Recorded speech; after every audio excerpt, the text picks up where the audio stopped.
posachedwapa tikupatsirani zimene wayankhula Kalindo lero lino pa 2 Novemba 2024 paja Kalindo mwini wake amati ndi purezidenti wa anthu osauka komanso purezidenti wa bungwe limeneli lotchedwa Malawi First kapena kuti Malawi pasogolo limene limayankhulira anthu osauka kapenanso amene alibe kuthekera kuti akayankhula mawu awo atha kupita patali kapena kuti kumveka. Ndi Kalindo amayankhulira anthu ngati amenewa lero lino pa 2 Novemba wayankhula motere. Takhalani pompo ndipo tamvetsera. Utenga opita kuzipani zonse zosusa muno Malawi. Undu utenga wa ulere zili ndinu muutenge kapena musautenge. Koma ndikupangira kuti pamawa izakhale reference point yondikumbukira kuti ndidanena. Palibe munthu amene amapita standard 2 asanakhonze standard 1. Palibe munthu amapita form 4 asanakhonze form 3. Ndi chifukwa chake kumakhala mayeso. Izi akunena ameki wamkulu wa meki kunena kuti azaganizira masiku ena oti awonjezere poganizira ndi madandaulo anu amene mwadandaula inu ngati azipani zosusa kuti kalembera wa mufezi 1 sanayende bwino nde akuti avomera kuti sanayende bwino ndipo azaganizirako kuti azachita extend kapena azakupasani masiku ena. Mukalolera zimenezi ndiye kuti mwapereka blank check. Tikamakuuzani kuti zikoli akuyendesa ndi mamafiya musamaone ngati timangonena kapena kuti ndadya chamba. Ndi manena izi chifukwa zimachoka mkati momo. Muziwe kuti kuli maplani opsa kwambiri. Inu mudapita kukapangisa press conference ncholinga kuti mzimayi ameneyi asiye udindo wake. Malo kuti asiye udindo wake anakakuyankhani ndi aboma.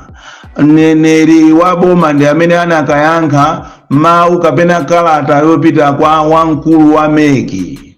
Mudziwe kunena kuti pansi panopo pali zochitika zambiri zimene inu simukuziziwa. Inu mudapempha zambiri zonena kuti zichitike mu phase 1.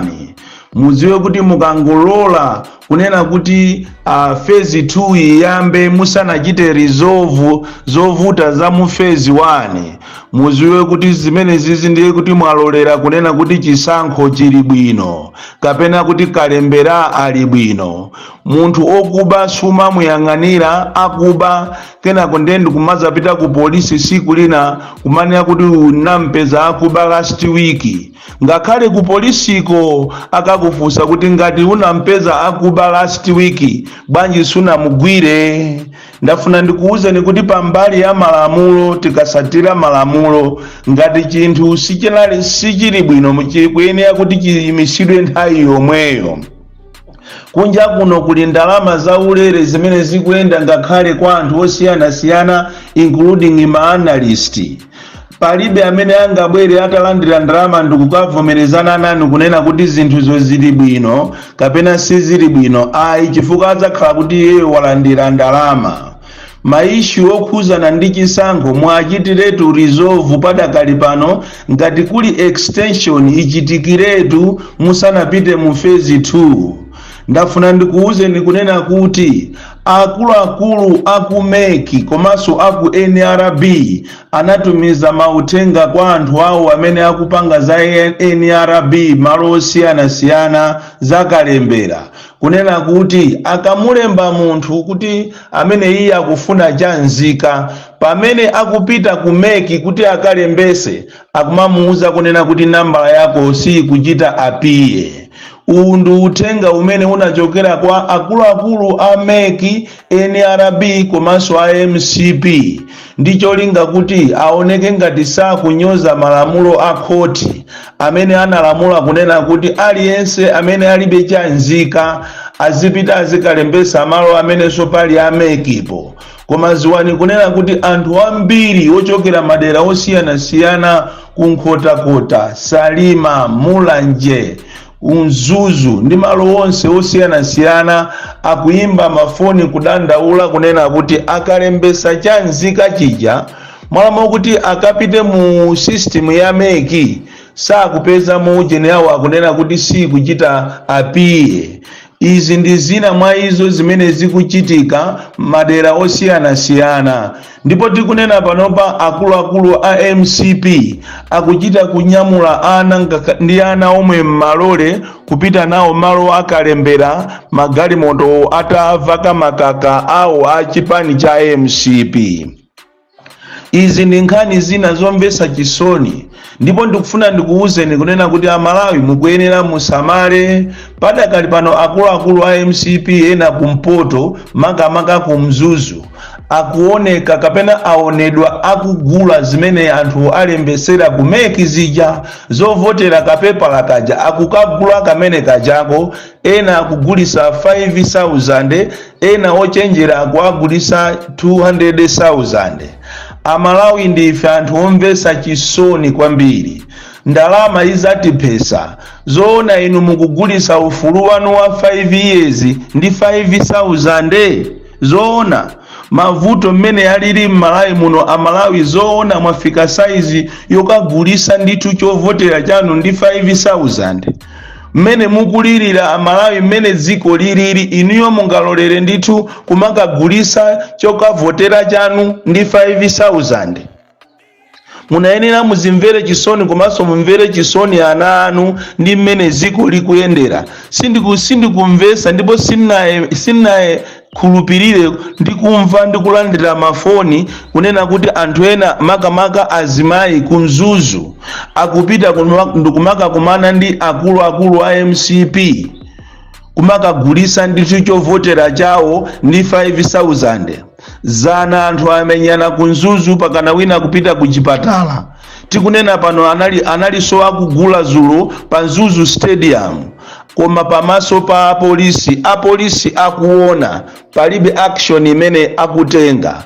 Ndiye izi mukhonza kuona kuti ngati inuyo a opposition simugwirizana, ngati mulolere kuti phase 2 iyambe musanachite resolve zovuta za mu phase 1, muziwe kuti inu mwathera pompo, kuli bwino mukasanzike kuti mwinaso chisankho chisimu kuchifuna. Pano tikunena panopa ma monitors a MCP ambiri ali ndi zanzika makhadi achanzika ambiri chifukwa agwirizana kunena kuti pamene munthu wabwera kuti azalembese ngati zina ake sili kuoneka akungomupancha ndi makhadi amenewo. Muziwiretu kuti pamenepo munthu wavoteratu. Oti amene akugulisa zawo zovotera zochokera kumeki akumavoteratu amene akuloweratu mu system. Ndipo ndikufuna ndipereke warning kwa inuyo wamkulu wa meki komanso wa NRB kunena kuti Malawi is bigger than you. Amalawi tu amangooneka ofasa, koma akafuna kuti siku limenelo anyunomuke Amalawi amanyunomuka. Musaone ngati Amalawi ndi zisiru. Mukatenga zisankho izi ndikukhala kuti ndi zachipani cha MCP osakhala za ziko, siku lake ndi limodzi muzandikumbukira. Muziwiretu Amalawi kunena kuti MCP yayamba kampeni, ndipo yayamba kampeni mu system kapena kalendala ya kampeni isanayambe. Koma zimene zikuchitika ndi President Lazarus Chakwera zikuchita kuoneseratu kuti kampeni iyo ayiyamba, ndipo akupanga china chilichonse chotheka ndi cholinga kuti aonesese kuti zisankho zimene zizi azibere ndithu. Ndafuna ndikuwuzeni inu Amalawi mukhale otchera maso anu, musegule maso anu. Panopa boma latulusa anthu oopsa kupita m'mizimu kumakapanga chanzika, kumakagula chanzika, ena akuchita kugula, ena apanga mapulogalamu okha ngati akupereka fetereza komanso maneti. Ndipo akafika m'mizimu ngati kuna ncholi akumanena kuti tiyeni tizipita kwa mfumu koma mbwerese chanzika chanu mukalandire neti. Akafika kumene kujako akumakopera nambala ya chanzika ija kuti munthu ulandire neti. Koma inu zoona Amalawi mwafika pogulisa ufulu wanu, kukagulisa chanzika chanu ndikukapereka nambala ya chanzika chanu, yeti mukuziwa kuti chimene chofunikira chifukwa cha neti. kodi ife ndi mtundu wolozedwa ndi mtundu wa anthu wanji? Amalawi ndife anthu osusuka kwambiri. Mukaona ndalama zimene akulandira anthu ndikuchita exchange ndi chanzika komanso chovotera ndi ndalama yocheperatu, kusonyeza kuti ngati ili 5,000 ndekuti pa chaka mukulandira 1,000, chaka chinacho 1,000 pakana 5 years 5,000. Tinayenera tizimvere chisoni kwambiri. Choncho inu wa opposition mukapitiriza kugona, ndafuna ndikuuzeni kunena kuti ujeni phase 1 ikuthamawa, ndipo ngati mulolere kuti phase 2 iyambe muziwe kuti imeneyo ndi shauri yanu. Ndipo Amalawi inuyo ndikupempheni, Amalawi kunena kuti konse kumene muli musalolere kugulisa chanzika chanu, musalolere kupereka chanzika chanu, musalolere kupereka kapepala kamene akukupasani ameke kuti muzavote. Muziwe kuti pamenepo mukangolola kupereka chinthu chimenecho mwavota kale. Iyi ndi system ya systematic kapena tinene choncho. Systematic ndi system imene ngakhale ku America Trump akulephera kumuvotera machini kapena system ikuvotera munthu mmodzi basi waboma. Iyi ndi system yoopsa kwambiri imene zisankho ku Malawi kuno sizayenda bwino. Ndikupempheni azimayi, umphawi inde ulipo, koma musamalire sogolo la ana anu. Kodi zisankho zikubwera zisiza athuyi, zisankho zikubwera zindi za ana athu ndi ana awo. Ngati sitipanga chisankho chabwino chokuti boma ili litulukenso mukalowe anthu ena, muziwe kuti ichi ndi chiyambi cha mavuto. Panopa ali bize kukonzekera kubera zisankho, panopa anali ku meeting yawo imene akonzekera kuti azipha anthu. Ndafuna ndikuchenjezeni inu mayikaliyati kumene muliko, musamale kwambiri. Ku 44 mukamayenda kumeneko kwasegulidwa agalu, anali ndi meeting ku area 43 kukuchitani target inuyo kuti akuombereni akupangeni chipongwe. Ndiponso pali akuluakulu ena a DPP amene apangidwa earmarked ndi ena a opposition ngati chipani cha Ford UDF, kumene eno anthu apite akasiye mfuti mmakomo mwanu akazikwirire pa mageti kapena mumpanda. Zimene kusogolo kwake kwaza pita apolisi akanene kuti mwapezeka ndi mfuti, ndicho olinga kuti inu musapeze mpanda oyimirira. Choncho inu mayikaliyati musamale kumene muliko, chifukwa meeting imene inali ku area 43 kutale center kumene akufuna azabereko masankho awo ndi ya inuyo. Izi ndikungonena chilungamo. Ndipo musamale ngati mmayenda kwakaumako pansi, musamale akufuna akupangeni chipongwe IMCP. Wina amene ukuyenera usamalire moyo wako ndiwe namiwa, akuti wapangisa manyazi, ndiyewe usamale namiwa, usamangoenda chisawawa. You need to guard yourself. Anthu awawa are ready to shed blood. Ndafuna ndikuchenjezeni inu nonse amayikaliyati komanso amayi achimwene chenamiwa kunena kuti anthu awawa akuti mwayalusa powakanira commission of inquiry yawo imene ikuoneka kuti anthu akana achita dictate kale zokambira nazo ndi ripoti akuziwa zimene ziti zizatuluke. Tinanena ife mbuyomu kunena kuti commission of inquiry iyi ndiyongofuna ya cover up, ananenapo ena ngati antanyiwa. Ndikufuna Amalawi muchenjere kwambiri, osalola manyaka amene wakuti apitirire. Ndi chifukwa chake uzakaona mwana kapena nkute kapena mwana wako olugalu wako akuguluma, uziwe kuti zinthu sizili bwino. Akulu otu anali kusalima kungozi uko, salima uko tikamachoka kuntakataka pangozi trading center alephera nsonkhano pamene po anthu kuwatukwana. Mukanakhala anzeri inu MCP mukanapita ku drawing board mukazifunse kuti kodi chikuchitika ndi chani, kodi anthu athu akutikana chifukwa chani. Tiona zinthu zimene sitinazione. Amalawi muona zinthu.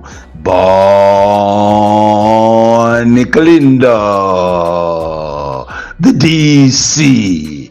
mwana woopsa kwambiri, the most deadly and dangerous child from Jeza village, tiye mabuka, box 76, Mulanje, Malawi, Southern Africa.